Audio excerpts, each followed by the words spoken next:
오늘 우리에게 주신 하나님 말씀 구약성경 열왕기하 6장 14절에서 19절까지를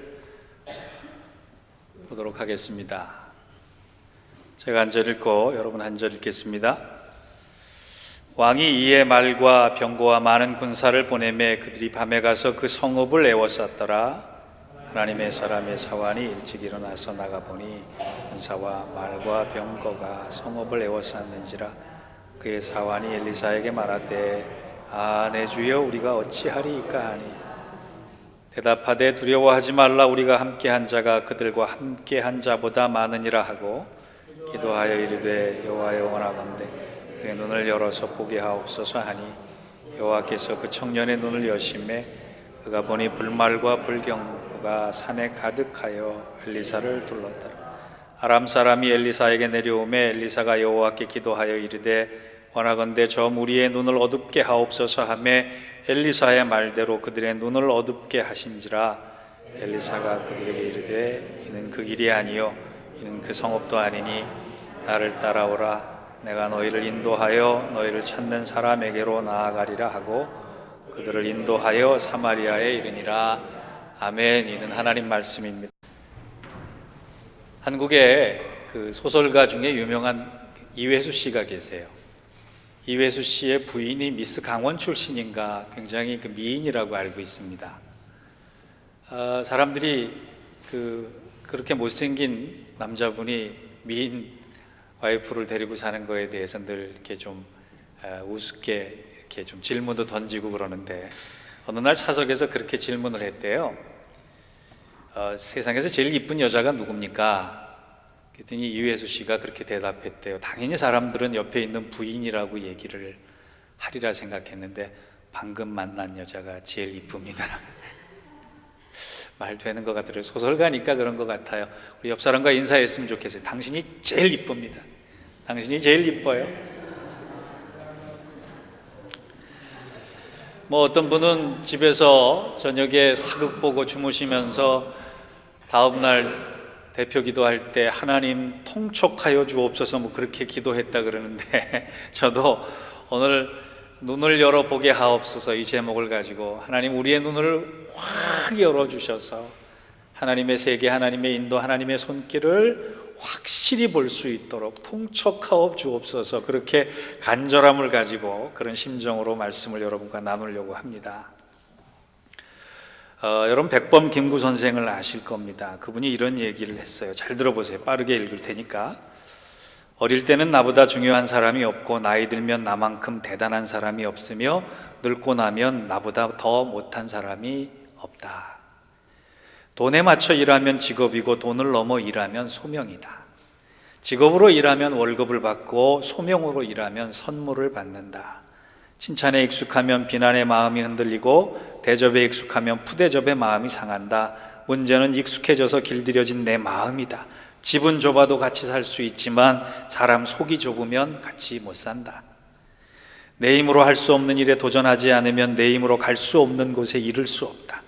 사실 나를 넘어서야 이곳을 떠나고 나를 이겨내야 그곳에 이른다. 지옥을 만드는 방법은 간단하다. 가까이 있는 사람을 미워하면 된다. 천국을 만드는 방법도 간단하다. 가까이 있는 사람을 사랑하면 된다. 모든 것이 다 가까이에서 시작된다.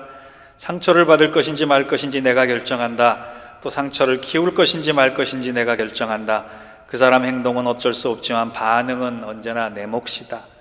산고를 겪어야 새 생명이 태어나고 꽃샘 추위를 겪어야 봄이 오며 어둠이 지나야 새벽이 온다. 거칠게 말할수록 거칠어지고 음란하게 말할수록 음란해지며 사납게 말할수록 사나워진다. 결국 모든 것이 나로부터 시작되는 것이다. 나를 다스려야 뜻을 이룬다. 모든 것은 내 자신에게 달려있다.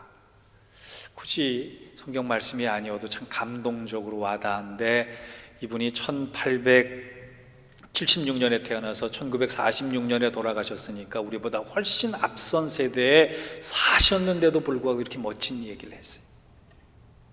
오늘 이른비 예배 때는 제가 이거 전에 어떤 시인의 시를 읽으면서 아내가 피곤해서 잠들어 코 고는 소리를 이 시인은 아내의 비명으로 듣고 내가 그 아내를 향해 사랑해, 고맙다라고 하는 이 큰 소리로 코 고는 소리를 덮어주고 싶다.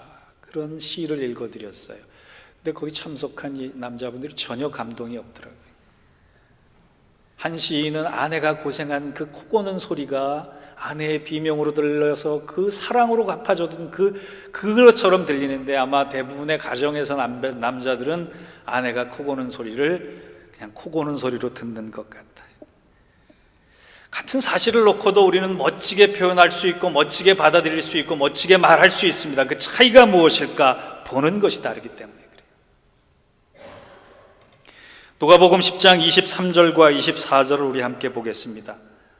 같이 읽어볼까요? 시작. 제자들을 돌아보시며 이르시되 너희가 보는 것을 보는 눈이 복이 있도다. 내가 너희에게 말하노니 많은 선지자와 임금이 너희가 보는 바를 보고자 하였을 때 너희가 듣는 바를 듣고자 하였을 때 듣지 못하였느니라.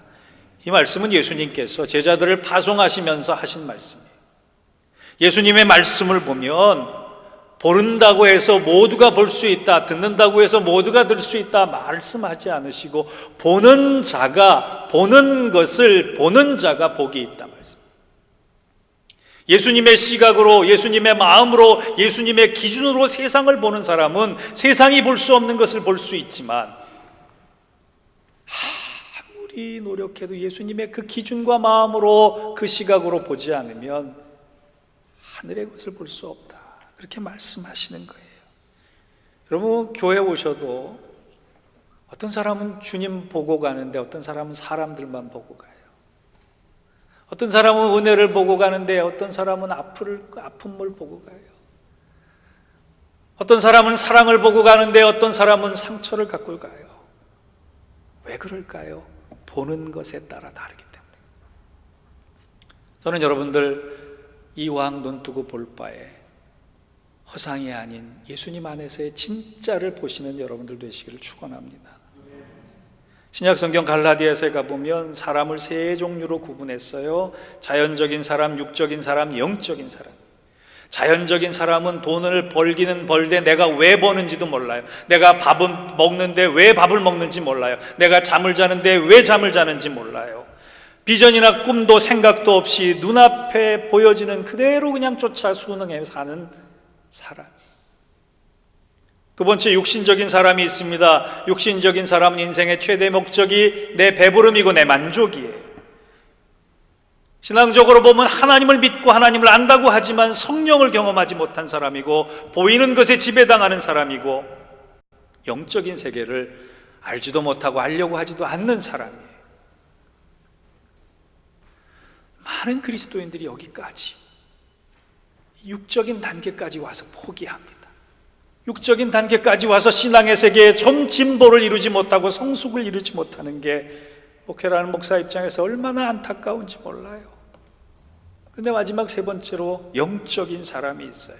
여러분, 영적인 사람은 지적인 수준을 넘어가는 거예요. 많이 안다고 박사라고 해서 영적인 사람이 되는 것이 아닙니다. 하나님의 영으로 그의 생각과 마음을 지배하는 사람이에요. 모든 것을 영적으로 바라보기 때문에, 하나님을 통해 바라보기 때문에 사도 바울처럼 고난당하는 것도 내게 유익이라 그렇게 고백할 수 있는 거예요. 제가 왜 이 갈라디아에서의 구분을 여러분에게 말씀드리느냐, 오늘 본문에 보면 한 사건을 통해서 이 자연적인 사람, 육신적인 사람, 영적인 사람이 그 안에 다 들어가 있기 때문에 그렇습니다. 오늘 말씀의 배경이 이런 겁니다. 솔로몬 이후에 이스라엘이 두 나라로 갈립니다. 남쪽 유다와 북이스라엘로 갈리는데, 북쪽 이스라엘이라는 나라를 아람이라는 나라가 자꾸 호시탐탐 쳐들어와서 정복하려고 노리고 있어요. 아람 왕국은 기운 빠진 북이스라엘을 점령하면 좋겠다, 그런 욕심을 가지고 틈만 나면 이스라엘을 쳐들어오는데 전면전으로 쳐들어오는 게 아니에요. 그만한 힘들이 없기 때문에 게릴라 형태로, 게릴라전 형태로 왔다가 빠지고 그러면서 이스라엘이 기운 빠져서 항복하기를 바라고 있는 겁니다. 그런데 한 가지 이상한 것은, 이 아람 군대가 쳐들어오려고 그러면 북쪽 이스라엘에서 그 계획을 다 알고 파악하고 대비하고 있다는 거예요. 지금도요, 이스라엘 정보기관인 모사드라고 하는 기관은 세계 최대의 아주 최고의 정보기관이라고 정평이 나 있습니다. 아마 그때부터 유능한 정보기관이 이스라엘에 있어서 그럴까요? 아람 왕이 생각하기에 우리 내부에 첩자가 있나 보다, 아니면 정탐꾼이 와 있나 보다. 그렇다고 그 시대에 도청장치가 있겠어요? 그런데 어전에서 회의를 하다가, 강당에서 회의를 하다가, 왕의 침실에서 회의를 했는데도 이스라엘이 다 그 계획을 알고 있어요. 꼼짝을 못한 상황에 도대체 이 천지개벽할 일들이 어떻게 일어나나 알아봤더니 이스라엘에 누가 있느냐? 엘리사 선지자가 있다. 그것을 알게 됐습니다. 이 엘리사 선지자가 모르는 게 없어서 우리가 세운 계획의 모든 것을 알고 파악하고 대비하도록 지시하게 만드는 장본이다라고 하는 것을 알게 되면서 이 아람 군대의 왕이 특공대를 보내서 엘리사 제거 계획을 세웁니다. 그래서 여러분, 특공대를 파견해서 엘리사가 사는 성 주위를 포위해서 엘리사를 죽이려고 한 그 사건이 오늘 성경의 본문의 배경이에요. 그 사건이 일어난 성의 이름이 도단성입니다. 도단성. 그런데요, 어떤 해프닝을 하나님께서는 이 사건을 통해 말씀하시고 엘리사가 신통방통하다 그 말씀을 하시려고 하는 것이 아니에요.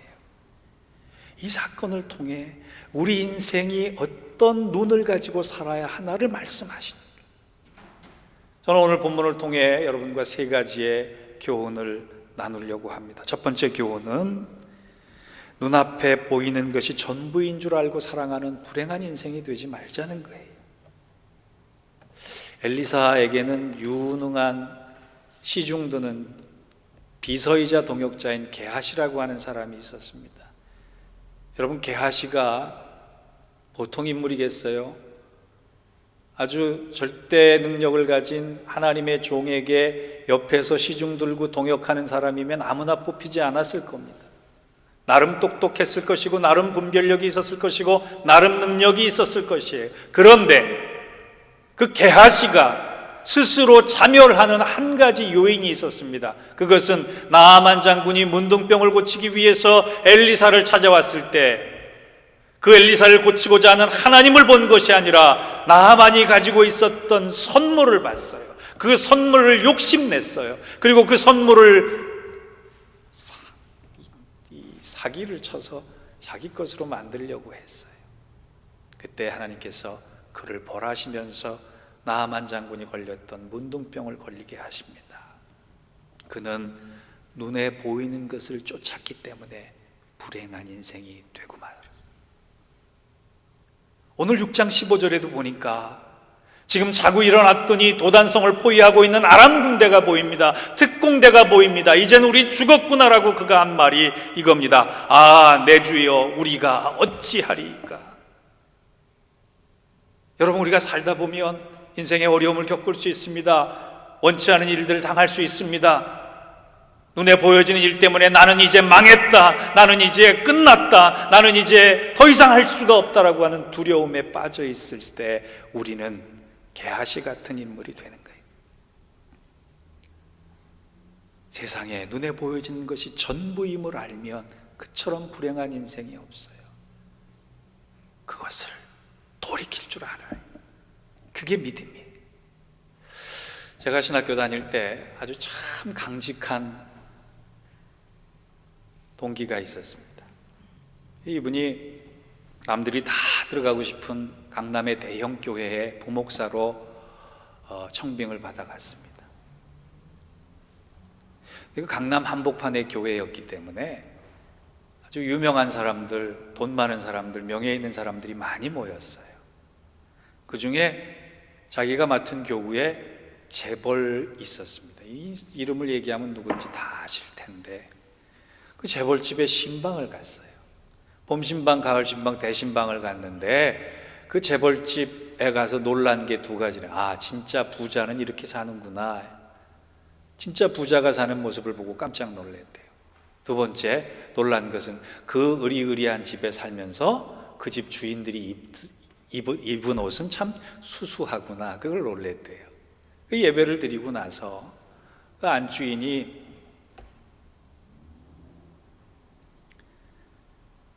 신방 감사헌금은 제가 주일날 교회 가서 따로 하겠습니다. 이것은 목사님 멀리까지 오셔서 말씀 전해 주시고 수고해 주셨는데 책이라도 사보시면 좋겠습니다. 제 마음이니까 사양치 마시고 받아주세요.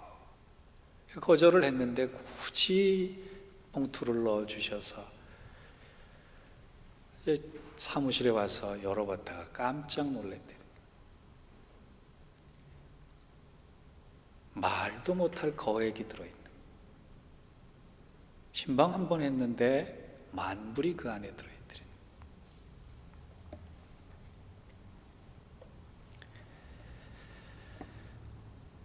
돌려주려고 했는데 방법을 못 찾고 길을 못 찾고 하여간 넘어갔습니다. 가을 신방이 됐는데 그 집에 또 한 번 신방 갔어요.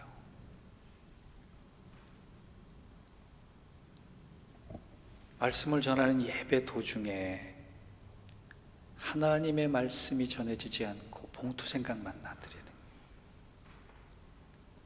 그의 말에 그 교회 사임했습니다. 난 목사가 아니다. 난 하나님이 두렵지 않고 봉투가 두려워지기 시작함을 스스로 깨닫고 사임하고 개척했어요. 변두리에 가서. 참 하나님이 그 사람 귀하게 보실 거라 생각합니다. 제가 오늘 저녁에 신방 몇 집 다닐지 몰라요.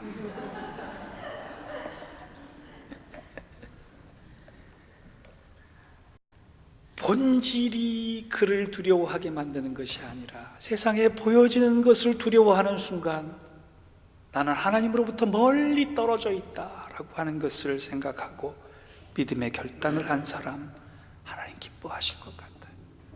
여러분, 우리 신앙생활하다 그런 유혹 참 많이 받습니다.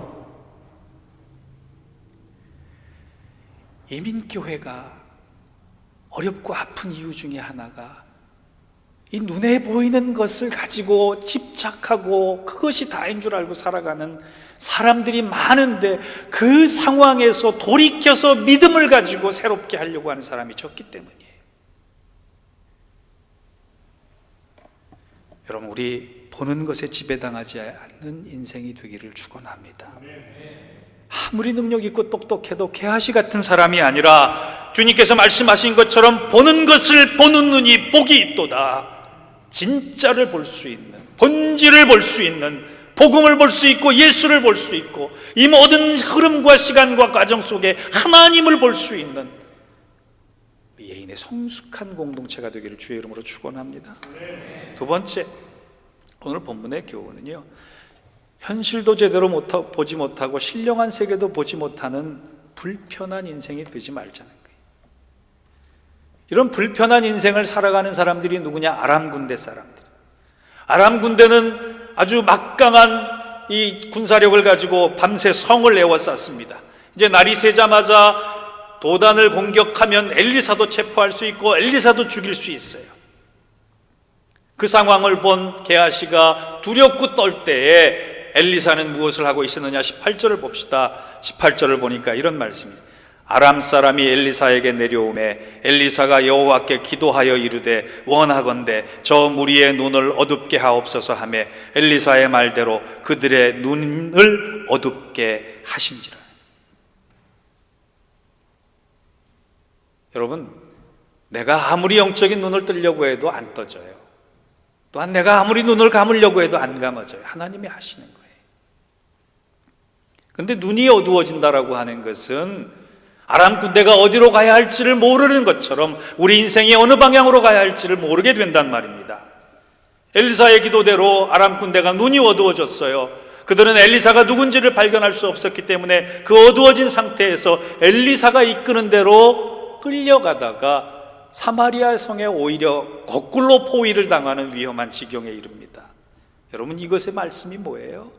기도하지 않으면 우리는 눈을 뜰 수 없고, 기도하지 않으면 아무것도 보이지 않는 당할 수밖에 없는 삶을 살게 된다.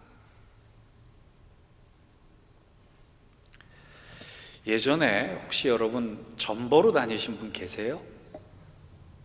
전보로 다니신 분이 있으면 이따 저한테 꼭 와서 기도 좀 받고 가세요. 그럴 수 있습니다. 그럴 수 있어요.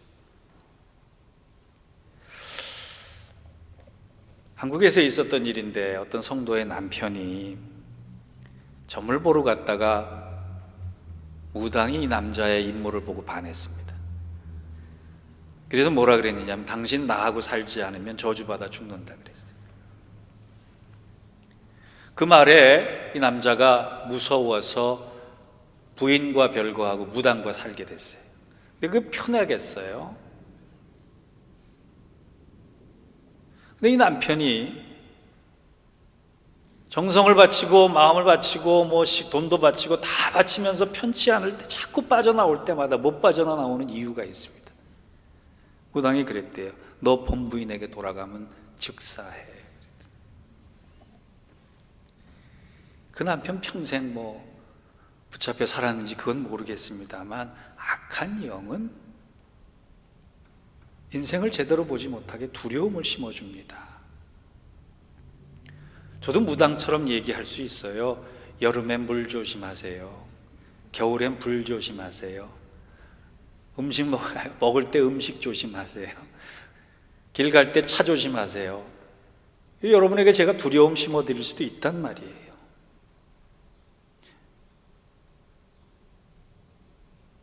무당이 돈 버는 방법은 사람을 두렵게 만들어서 돈을 법니다. 다양한 두려움의 방법을 통해서 그 두려움을 이기려면 뭐예요? 돈 내는 건 뭐라 그러죠? 복비?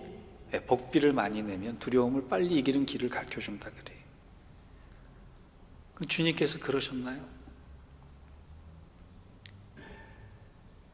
무당은 두려움이 생길 때 돈을 내면 두려움을 이길 수 있다 얘기하지만, 주님께서는 뭐라 그래요? 두려운 상황이 올 때 나를 봐라. 무리를 걷는 그 두려워하는 베드로를 향해서 주님 뭐라고 말씀하세요? 나를 봐라. 두려움 플러스 두려움은 절망이지만, 두려움 플러스 주님이면 그것이 능력이 되는 것이 믿음의 법칙이에요. 많은 사람들이 이 법칙을 모르기 때문에 영적인 소경으로 사는 거예요. 영적인 소경이 된다는 것은 현실을 직시할 수 없다는 겁니다. 현실을 직시할 수 없으면 방황할 수밖에 없어요. 보이는 것에 지배당할 수밖에 없어요.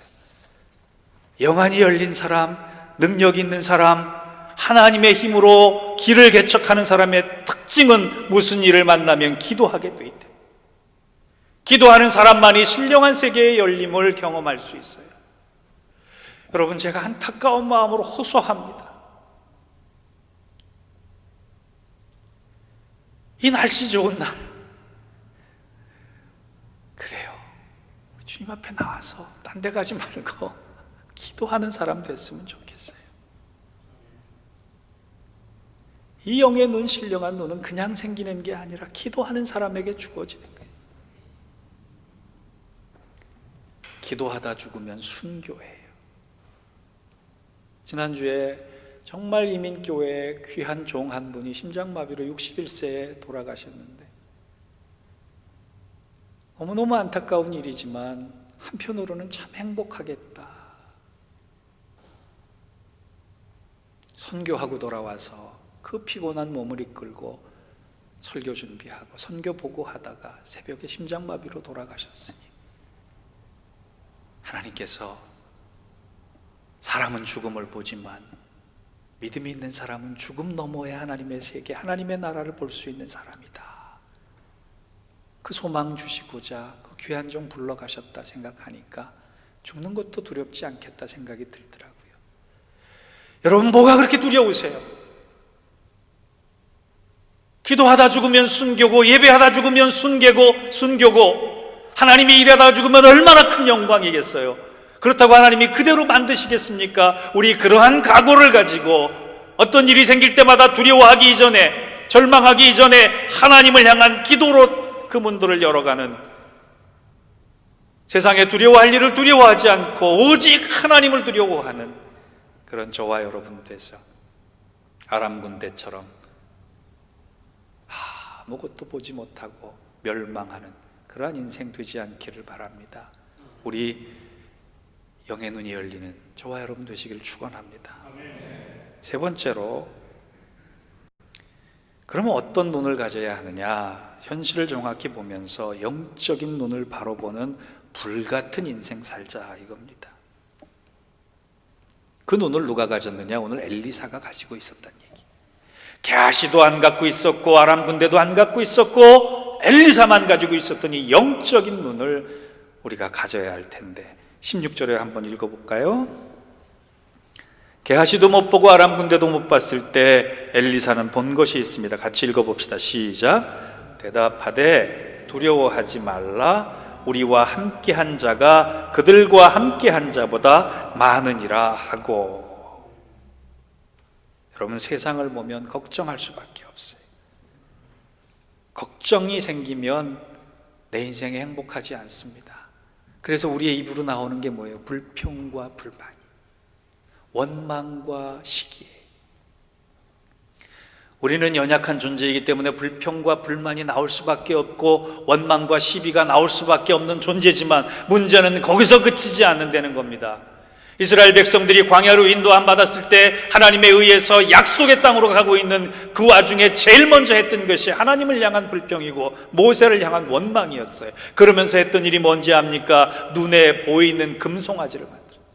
여러분, 원망과 불평이 그대로 끝나는 것이 아니라 손에 쥐어지는 것, 눈에 보여지는 것에 집착하게 자기를 그렇게 만들어가는 것입니다.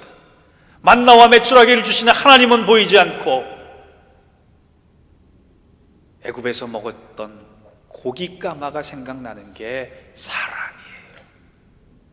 영안이 열린 사람은 특징이 하나님의 비밀을 볼 수 있다는 겁니다. 마태복음 6장 26절과 27절에 한번 말씀을 같이 읽어보겠습니다. 시작. 공중의 새를 보라. 심지도 않고 거두지도 않고 창고에 모아들이지도 아니하되 너희 하늘 아버지께서 기르시나니 너희는 이것들보다 귀하지 아니하냐? 너희 중에 누가 염려함으로 그 키를 한 자나 더 할 수 있겠느냐? 아멘. 주님께서 뭐라고 말씀하세요? 공중의 새를 보라. 너희의 신령한 눈을 떠서 보라. 너희가 영적인 눈을 떠서 보라.